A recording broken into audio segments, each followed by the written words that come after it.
A ver, pensemos en un ecógrafo. La mayoría de la gente se lo imagina como una especie de cámara, una cámara mágica que nos deja espiar dentro del cuerpo. Pero, ¿y si en realidad fuera más como un instrumento que envía energía? Bueno, entender esa energía es justamente el secreto para usarlo de forma segura. Y hoy vamos a desvelar exactamente cómo se hace. Y esto nos lleva a la pregunta del millón. ¿El ultrasonido es totalmente inofensivo? La respuesta corta es que sí, es increíblemente seguro, siempre y cuando se use correctamente. Pero como cualquier forma de energía, su aplicación requiere conocimiento y sobre todo responsabilidad. Ahora sí, entremos en materia. A diferencia de los rayos X, donde la clave es evitar la radiación ionizante, con el ultrasonido el juego es otro. Aquí se trata de gestionar la energía acústica. Esa y no otra es la verdadera clave de la seguridad. Y la regla de oro para esto es el principio ALARA. En inglés, as low as reasonably achievable, que podemos traducir como tan bajo como sea razonablemente posible. La meta entonces no es usar cero energía, sino la dosis justa para obtener un buen diagnóstico. Y para no ir a ciegas, los ecógrafos nos dan dos copilotos en tiempo real que vamos a conocer ahora mismo. El primero de estos indicadores es el índice mecánico, o MI, como se lo conoce. Este se enfoca en los posibles efectos que no son de calor, los efectos no térmicos del ultrasonido en los tejidos. Pero, ¿qué mide exactamente? Bueno, el MI nos dice qué tan probable es que el ultrasonido, por así decirlo, agite las cosas a nivel microscópico. Hay que imaginárselo como la capacidad de esa energía para interactuar con unas burbujas de gas diminutas que todos tenemos en los tejidos. Es el efecto puramente mecánico, de movimiento.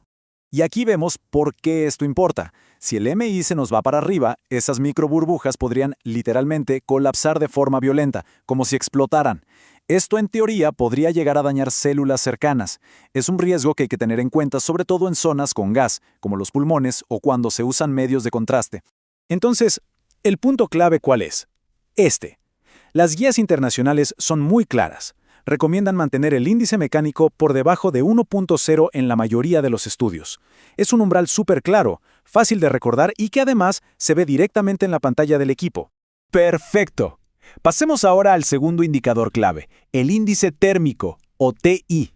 Este se ocupa del otro posible efecto biológico del que hablábamos, el calor. El índice térmico, en esencia, nos da una idea de cuánto podría calentarse el tejido. Es algo parecido a la fricción. La energía del ultrasonido atraviesa el tejido y una parte de ella se convierte en calor. El TI es nuestro termómetro. Nos avisa si ese calor podría llegar a ser biológicamente significativo. Claro que no todos los tejidos se calientan de la misma manera. Por eso, el ecógrafo nos da tres modelos distintos de TI. El TIS para tejido blando. El TIB para cuando el haz de ultrasonido pasa cerca de un hueso, que absorbe más energía y se calienta más rápido. Y el TIC para estudios cerca del cráneo. Elegir el modelo correcto es fundamental para evaluar bien el riesgo. Y al igual que pasaba con el MI, aquí también tenemos un umbral de seguridad. Para la mayoría de los estudios, y muy en especial en obstetricia, la recomendación es mantener el índice térmico por debajo de 0.7. Bien, ya conocemos el MI y el TI. Pero ¿de dónde salen estos números? No son aleatorios, para nada. Son el resultado directo de las decisiones que toma quien maneja el equipo, qué modo de imagen elige y, algo que es crucial, durante cuánto tiempo lo usa. Miremos esta escalera de energía. Abajo del todo tenemos el modo B, que es la típica imagen en 2D, en blanco y negro. Esa es la de más baja energía. Subimos un escalón y está el modo M. Luego, el Doppler Color ya sube bastante la apuesta. Y en la cima, el campeón indiscutido de la concentración de energía, el Doppler pulsado. Para entender esto, hay una analogía que es brillante.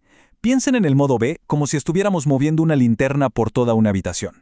La luz se distribuye por todos lados y nada se calienta, ¿verdad? Ahora, ¿qué pasa si dejamos esa linterna quieta apuntando a un solo objeto? Inevitablemente ese punto se va a empezar a calentar. Bueno, eso es exactamente el Doppler pulsado. Por eso el TI suele dispararse con este modo. Y esto nos lleva directamente al factor tiempo. Como se ve en esta tabla, un TI alto no es necesariamente peligroso si es por muy poco tiempo. Con un TI por debajo de 0.7 no hay un límite claro. Pero fíjense cómo se desploma el tiempo seguro a medida que el TI aumenta. Con valores altos ya estamos hablando de minutos o incluso de que no se recomienda hacer el estudio. Con todo esto en mente, apliquémoslo al escenario más delicado de todos, la ecografía obstétrica, sobre todo durante las primerísimas semanas de gestación. Es que el primer trimestre, especialmente entre las semanas 5 y 10, es la fase de la organogénesis. Es un momento de una división celular masiva, y estas células que se dividen tan rápido son extremadamente sensibles a los aumentos de temperatura.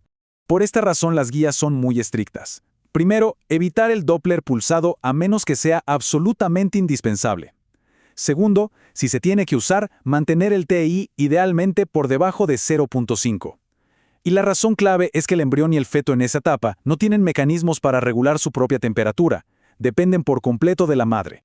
Y esto nos lleva a la idea central de todo este análisis. La seguridad en el ultrasonido no depende de una sola cosa.